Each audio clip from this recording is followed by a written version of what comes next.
وبركاته. الحمد لله وحده والصلاة والسلام على من لا نبي بعده. أما بعد، أعوذ بالله من الشيطان الرجيم. بسم الله الرحمن الرحيم. قل هل يستوي الذين يعلمون والذين لا يعلمون؟ صدق الله العظيم. وما كان الدنيا ترعى طول بها طوال بها وما كان الدنيا ترعى طول بها طوال بها جنڈا نہیں آئے گا ماشاء اللہ بہت خوب کچھ بھی ہر حال میں اپنے حق لیں گے. کچھ بھی ہر حال میں اپنے حق لیں گے. عزت سے جیو تو جی لیں گے یا جان شہادت پی لیں گے.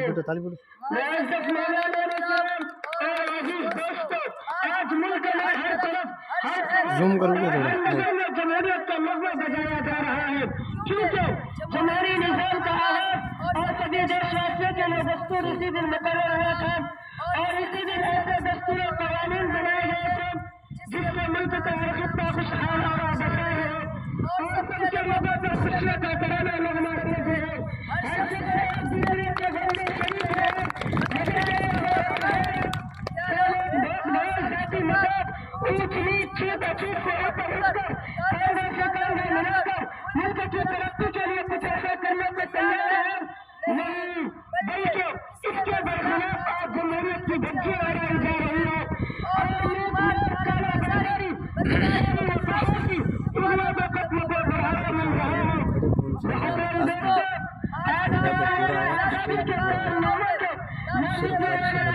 منانے کے سازشوں کو پیش کیا جائے گا اور شہیدان وطن کی صحیح تاریخ کو اجاگر کیا جائے گا. جانے جائیں گے حقیقی معنی میں اسی کو جینے کا حق ہے جو اپنے انسان کو امن و شانتی کا بھائی چارگی کا چاہے گا اور اس کے اندر محب ملکہ کے لیے کہے گا ملک کے ظلم غریب کے دکھ درد میں شریک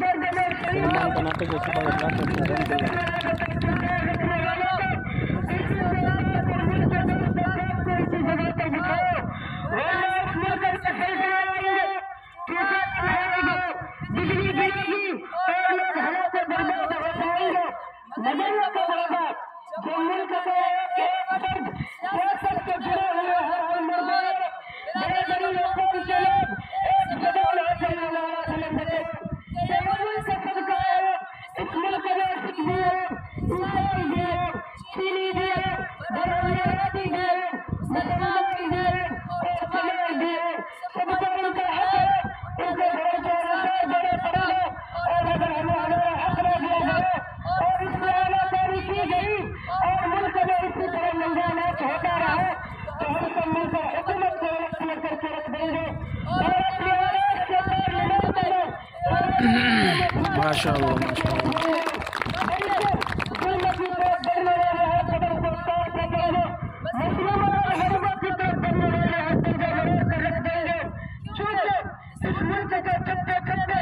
ہمارا دشمن اور مہارشوں نے اپنا خون قربان کر کے اس ملک کو آزادی سے سرفراز کیا ہے.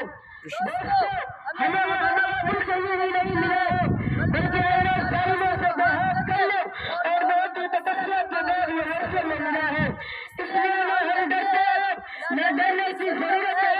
ہم اس ملک کے سپوت ہیں، اس میں ہمارا حق ہے. حقیقت یہ ہے کہ 1945 کے بعد اگرچہ علاقے کے غلامی سے چھٹکارا مل گیا مگر دوسری زبردستی لگتا ہوا ہے. آج ملک میں جمہوریت کا خون کیا جا رہا ہے، چاہے پارلیمنٹ پر خطرناک حملہ، چاہے سمجھوتا سدرسٹین کا حادثہ ہو، چاہے بھاگلپور کے خلاف، چاہے کانپور کے گرہ بندی فسادات انتشار ہو، چاہے 2 دسمبر کو بابری مسجد پر حملے کی ناکام سازش ہو یا مکہ مسجد حیدرآباد پر حملہ ہو.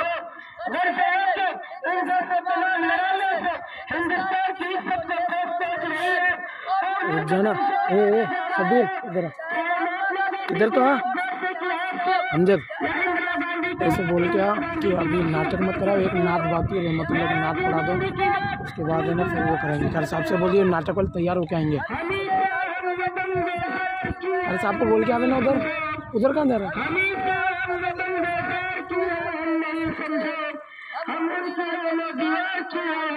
سمجھو اگر راجیو اندرا گاندھی کے قاتل ہوں بھائی صاحب راجیو اندرا گاندھی کے قاتل ہوں تو پھر ہم دیش کے غدار کیوں ہیں ہم نہیں سمجھو محترم دوستو ایک مثال مشہور ہے کہ ہاتھی کے دانت کھانا چور ہوتے ہیں اور دکھانا چور ہوتے ہیں آج لوگ کہتے ہیں کچھ اور کرتے ہیں کچھ اور ظاہری اور لفظی حالت تو بہت سارا شکت ہے مگر عملی اور اقدامی حالت بہت خراب وحشت زدہ اور مکروہ ہے مگر یاد رہے صرف الفاظ کی خوبصورتی لباس کی خوبصورتی سے نہ قافلے بنتے ہیں نہ منزل ملتے ہیں اور نہ پریشانی کم ہوتی ہے اور نہ کوئی اس کی تاریخ بنتی ہے محترم دوستو اگر ملک میں رہنے والے اور بھائی چارگی کو باقی رکھنا ہے تو ہر مذہب کے مرد عورت کو پیار و محبت کے ساتھ رہنا ہوگا تبھی ملک باقی ہوگا آج میں اس پروگرام سے پیغام دینا چاہتا ہوں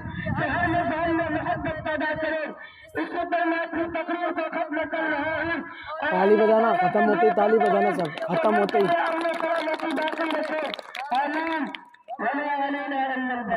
اب بجاؤ